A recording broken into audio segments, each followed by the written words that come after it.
Dig your hand in the land and listen to my story. Feel the cotton, wheat and corn, the riches and the glory.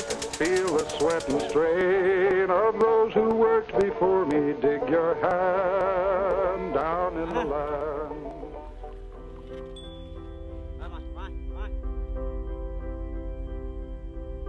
Global agriculture has changed more in our lifetime than in the previous 10,000 years. But as with all change, conflicts of interest have arisen. Nowhere is this conflict more poignant than in the story of seed. In this film, we'll look at how the seed has changed in farming and in our culture from a sacred element and the giver of life to a powerful commodity used to monopolize global food production. This conflict between farming and business, between knowledge and control, between truth and propaganda, lies at the heart of the story of seed. Once a company starts to see royalty collections from every seed, it pushes its genetically engineered crops to replace the native crops that farmers and peasants have grown over millennia. We don't know what is in the ecosystem. We don't know what we have in it. So it's nothing to do with feeding the world, it's nothing to do with tackling some of these huge issues we're facing today. It's about control of the food sector, of the food economy.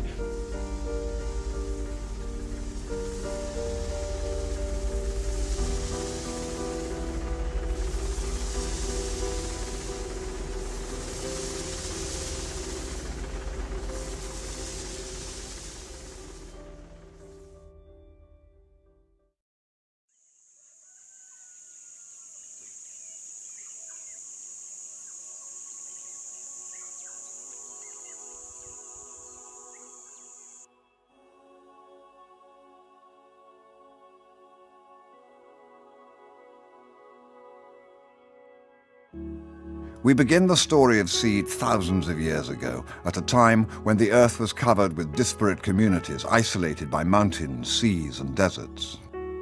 A huge diversity of cultures, traditions, and languages evolved across our planet, adapting to the many different climates and ecosystems.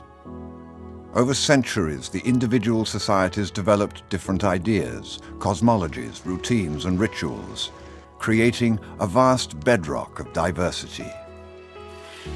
Today, there are still communities around the world who give us an insight into this ancestral past. All traditional cultures have been based on the recognition that the most important reason we are here on Earth is to play our role in maintaining life in its diversity. Because seed contains life, seed has been central to reproducing the culture of life. And if you look at rituals in India, in Africa, in Latin America, seed is at the center of it.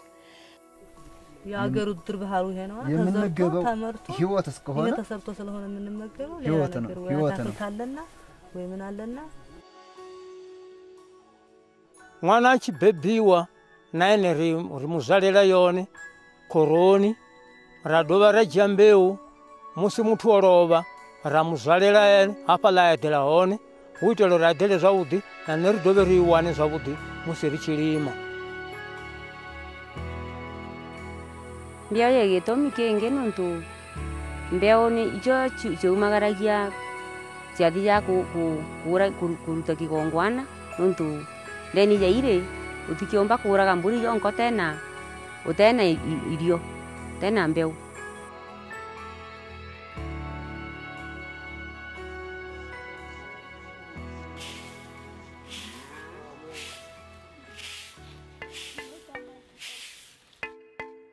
As our forebears diversified, so did their seeds, and thus their crops.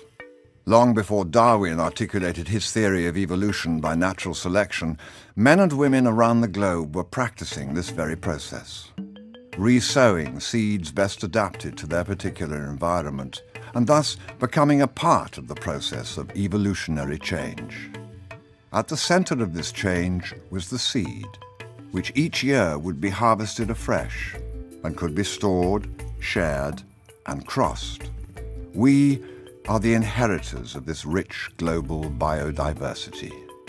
The more we look at seed and biodiversity, the more we realize that the level of intelligence in the seed itself and in the breeding that farmers have done by working with the seed has given us not just the highest level of biodiversity, but the highest level of quality of food, the highest level of nutrition. አንድ አይነት ቢሆን ከዘራ ጠፋ ያው የጠፋ ነገር ቅድም የተረጎምኩት ሊሆን ይችላል.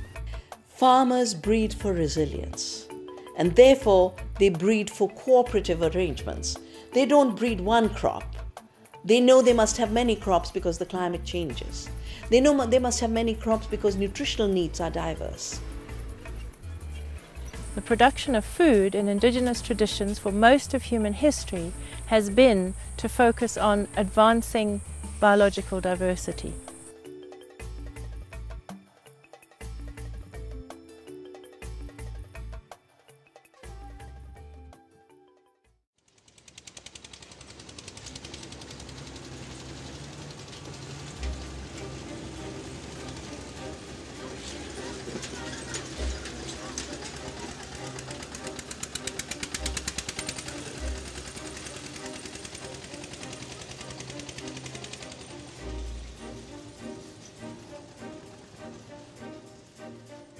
At the turn of the 20th century, farming began to rely on technology, forcing people off their land and into the cities, as traditional skills and labour were gradually replaced by modern machinery.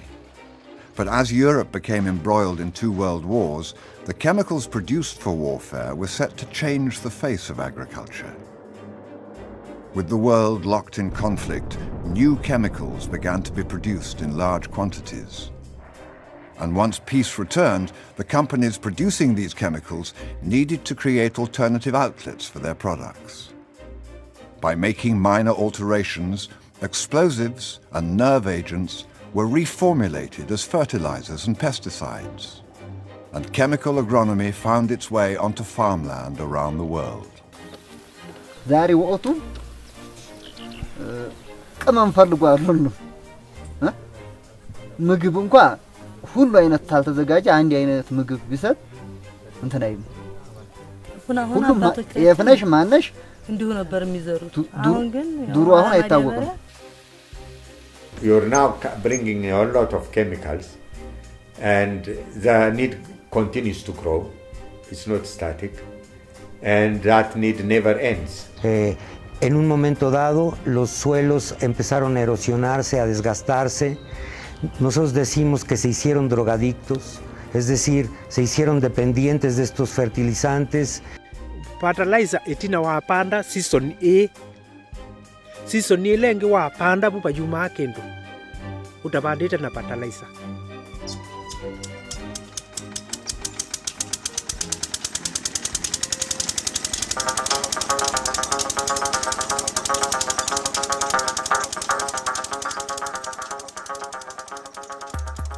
As the farmyard mechanized and chemical use increased, the story of seed was also about to change.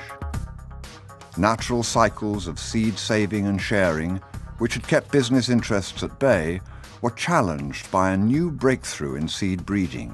New hybrid seeds, crosses of 2 inbred parent plants, produced genetically rich first-generation seeds, which would quickly lose vitality in their 2nd and 3rd season.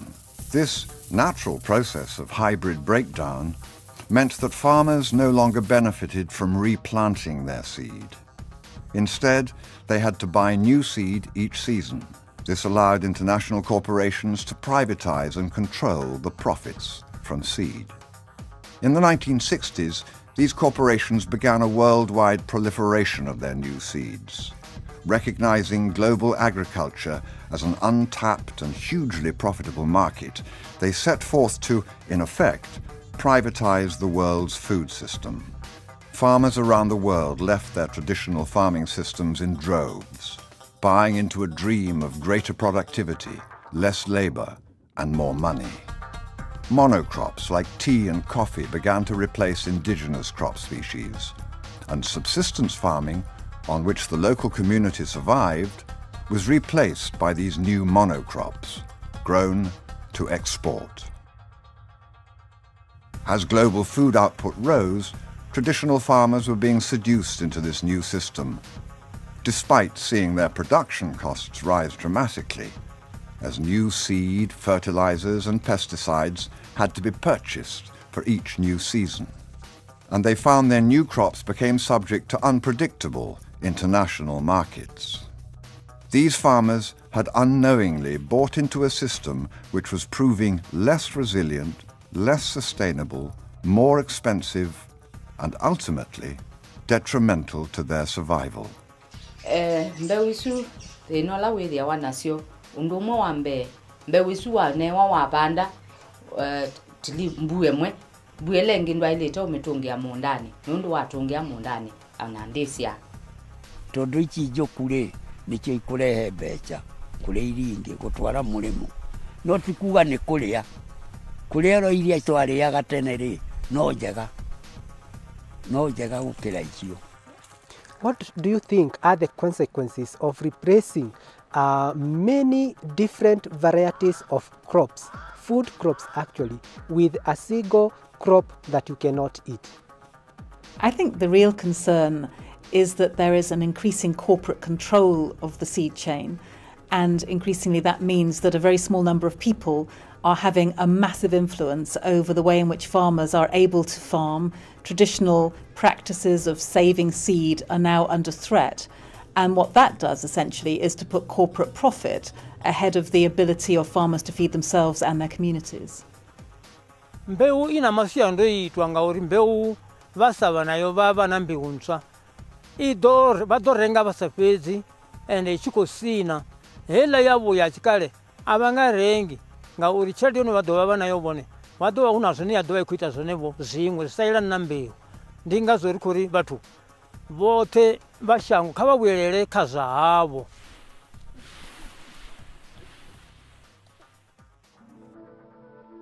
Pieces are linked together in two intertwined chains, forming a framework like a long spiral staircase. And in this molecule you have an essential quality of living matter, the ability to reproduce, to make copies of itself. And of all the molecules known to chemistry, only DNA and its relatives have this ability. In 1953, Watson and Crick's discovery of the DNA double helix set the stage for one of science's most rapid advances: genetic engineering, the ability to move genes between cells, organisms, and species, soon became feasible.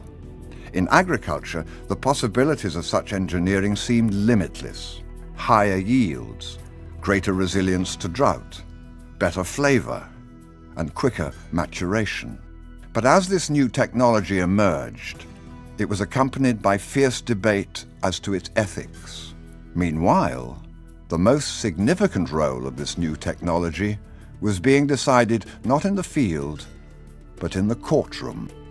The United States Constitution gives Congress the power to pass laws relating to patents that gives its owner certain rights to an invention. Those include the right to keep others from making, using, selling, or offering for sale the invention that is described in the patent. Intellectual property laws had long asserted that patents could be claimed on new and proven inventions. But in 1995, the World Trade Organization proposed a radical change in international law. Under pressure from global corporations, they ruled that microorganisms and microbiological processes already existing in nature could be patented. Under this new law, a seed could be genetically engineered to contain particular genes which could then be patented and privately owned. As far as the seed is concerned, this leap in terms of property rights on life itself is the most serious threat to seeds of diversity, seeds of freedom that are in the hands of peasants. A year later, the agrochemical giant Monsanto produced the first GM crop in America, Roundup Ready soya. which was quickly followed by GM corn and canola. The genetically modified seeds contained a single novel trait. They'd been engineered specifically to resist the toxic effects of the chemical herbicide Roundup, Monsanto's #1 selling herbicide since the 1980s. To put in a gene for herbicide resistance, you now have a monopoly on the chemical as well as on the seed that is married to the chemical. They are chemical companies first, but they are seed companies second. That is their, if you can control the seed, you control the profit from growing food. You create a monopoly when you're providing seeds which have been engineered to be resistant to the pesticides that are used on those seeds. The effect of that is that we're seeing a vastly increased use of pesticides, which is one of the things that GM was supposed to be tackling. 20 years since GM first hit our markets, the promises of early research remain unfulfilled. Roundup-ready technology dominates the GM market in America, and now the story of seed would return to the courtroom as the full implications of patent law became clear to the world. And I'll never forget when my wife and I left our door here, the front door, my wife turned around and said, "I hope to God I have a roof over my house, over my head tonight when I come home." That's how close we were to lose everything. We had put everything on the line. And I feel sorry for the farmers that didn't have that opportunity. Have lost their farms, hundreds of them. Canadian farmer Percy Schmeiser had been growing canola, saving and breeding the seed, for 50 years. But in 1998, some of his seed was found to contain the patented Roundup Ready gene. Whether it's seeds blown in from your neighbor's field, pollen flow by the wind, or from bees, if that happens to you, you no longer own your seeds to plants. They immediately, under patent law, become the ownership of the corporation. Percy was taken to the Canadian Federal Court for patent infringement. His defense, that the GM presence was accidental, was rejected by the court, and in 2000 he was found guilty. They had no record of us ever obtaining their seeds or buying their seed, but they said because our neighbor grew it and contaminated us, we should not have been using their seed. We ought to should have known. Well, that's completely impossible. A canola seed, whether it's genetic altered or not, or organic, it's identically the same unless you do DNA testing. To date, over 140 US farmers have been prosecuted for the infringement of intellectual property over seeds. Thousands more have been investigated for so-called seed piracy. What are we supposed to do with seeds? Seeds are supposed to be planted, multiplied, used, further adapted, etc., etc. That's exactly what's not allowed from the corporate mindset. The corporations sell us the seed or license us to use the seed in a specific way, in the way they are interested to use it. Full stop. By controlling the seed, you control the farmer. By controlling the farmer, you control the whole food system. And that's the legacy of genetics in farming. Today, the GM market has spread beyond North America and established itself in Argentina, Paraguay, Brazil, and now in India. Whilst the GM industry claims to be increasing yields and improving lives, more and more farmers are reporting new and unexpected problems. In the Indian state of Gujarat, hundreds of thousands of farmers persuaded to grow genetically modified Bt cotton, a crop which produces its own pesticide, found that in time the pests developed their own resistance to the crop. The rise of these super pests has forced the farmers to use ever stronger pesticides. Instead of controlling pests and controlling weeds, you are getting super pests and super weeds. So even in the narrow domain of weed control and pest control, the technology is failing. With the rising cost of seeds, fertilizers, and pesticides, many farmers have been forced into a spiral of debt, and the spread of GM cotton has been linked to a tragic increase of suicides among Indian farmers. In Argentina, thousands of small farmers have been forced to leave their land, unable to compete economically with highly mechanized monocrop farms. Many non-GM farmers have found it impossible to avoid the Roundup herbicide blowing in from neighbours' land and see their crops and their livelihoods perish.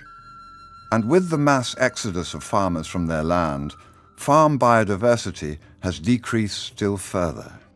Traditional crops have been replaced.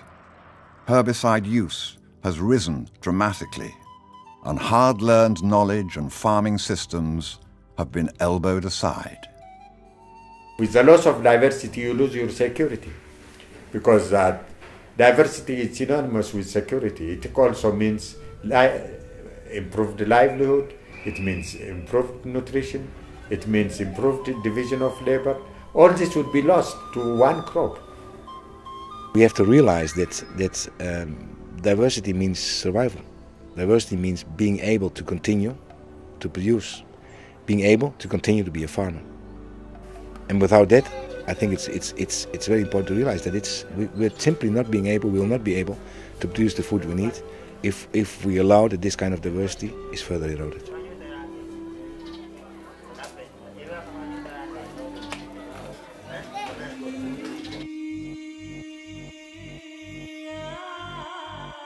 Behind the global push for GM and its emergence in new markets in Africa, Asia and South America, one message has underpinned its progress: that the developing world is struggling and impoverished and unable to feed itself, but that GM can turn around their beleaguered fortunes. Poor farmers out there, they're not really efficient, and they have these old seeds, and they need to become more productive, and then the problems with hunger in the world are being solved. That message is not based on facts at all. We are concerned about starving people in Africa. We are concerned about starving people in Asia. Let us be blunt about it. It is driven by the bottom line and the financial interests of those companies. It is not driven by any public spirited purpose. So it's nothing to do with feeding the world, it's nothing to do with tackling some of these huge issues we're facing today. It's about control of the food sector, of the food economy. Pero en realidad todo se trata de un control por impedir que los campesinos tengan sus propias semillas y al mismo tiempo que haya una erradicación de lo que es la producción independiente de alimentos. Quisieran ellos ser las corporaciones los que tienen la producción de los alimentos en sus unas cuantas manos, en sus manos, ¿no? It's because genetic engineering is being brought to us by the old agrochemical industry, which is interested in maintaining its agrochemical sales of herbicides and pesticides, while also establishing a monopoly control on the seed, that genetic engineering has gone in a totally wrong direction as far as agriculture is concerned. Today, the seed and agrochemical industry has largely fallen under the control of just a few key companies. Hybrid seed corporations like DuPont and Syngenta, agrochemical companies Bayer and BASF, and the GM giant Monsanto. Within this concentrated center of power lies not only the massive profits from seed production, but the decision-making and agenda-setting which will ultimately establish the legacy of our global agricultural system. In this future, crop and seed diversity will be assigned to the dustbin of history at a cost that we're only beginning to comprehend.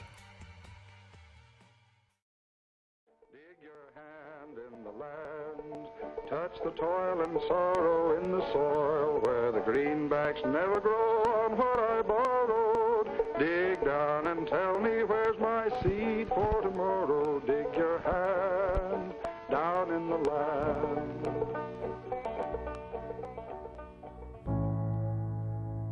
The agrochemical and GM industry claims that small-scale agroecological farming is backward and inefficient.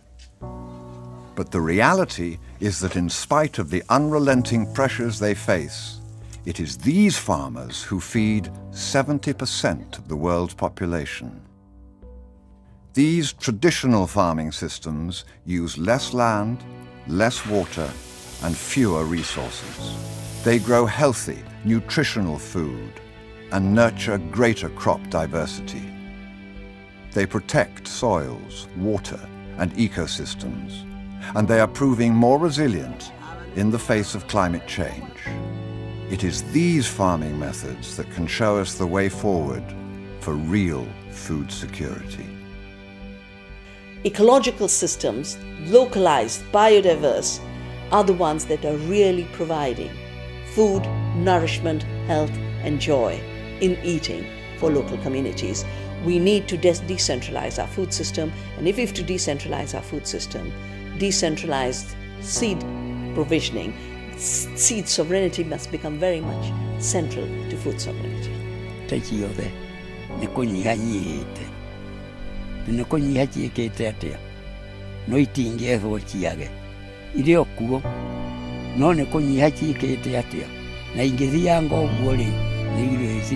If we don't take this opportunity, we are going to lose the city and lose the future of all, the future of our children. So farmers around the world are coming together and are working for food sovereignty, the right for people to produce their own cultural food.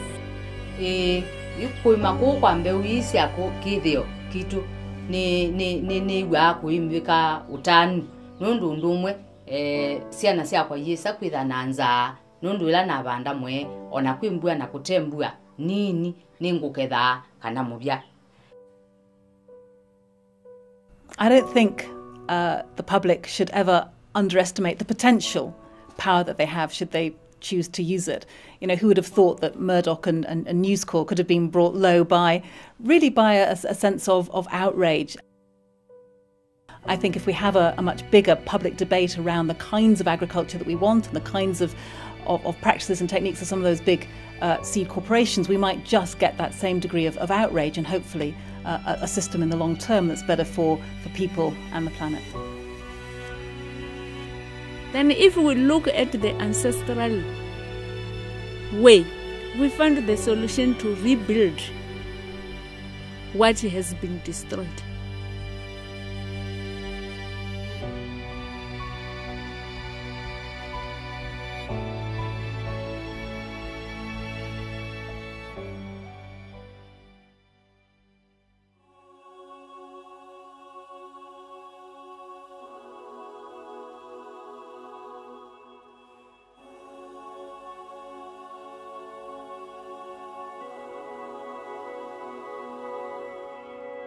Thank you.